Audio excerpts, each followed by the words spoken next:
during the last years, why I'm in Oroville, how have I been related to my grandfather's vision of the world?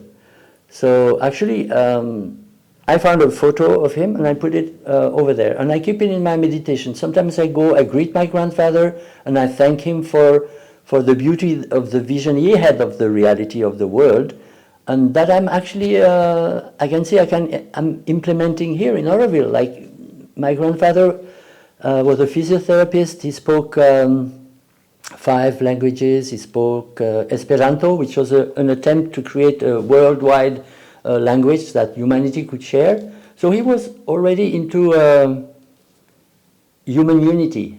And human unity is what Oroville is about. So when I was a child, he used to speak to me about geography, history, very young age. And he wanted to build this clinic in Africa with Dr. Schweitzer, and he never did. And curiously enough, I'm in Oroville since now 12 years. After 2 years, I met with other guys here, and we built a clinic, you see. And Oroville is about human unity. So this is why I took the picture out from my drawer there and put it so that I'm more aware, consciously aware of what I inherited from my grandfather. And it's a lot of beauty, and it's very meaningful for me. So, you know, going back in our stories is not only about dramas and difficulties. We inherited a lot of meaning and beauty also from our family. So in that case, of course, I can be very thankful for my grandfather. Now there are other memories, like my grandfather was a German origin, no?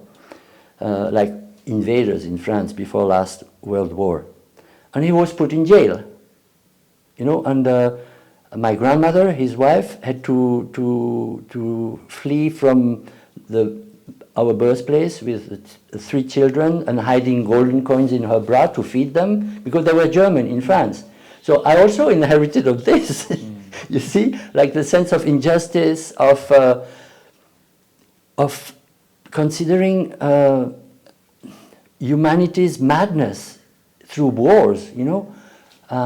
So this called me here in Oroville for human unity.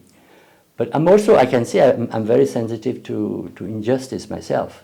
You see, this I inherited as a descendant to honor the memory of my ancestors who were very badly treated, actually. So we all have this inner cocktail of emotions, very positive, and emotions who are less positive in the sense that they program us in, like for me, for anger or fighting against systems, you know. So, of course, family constellation allows us to revisit that, and maybe through experience. It's not about understanding, actually. It's more about consciously experiencing how we've been, again, true to our ancestors through love and loyalty, and maybe give them back their responsibility, their fate, and just go, get the blessings, and come back here and now and being more alive and present. Yeah.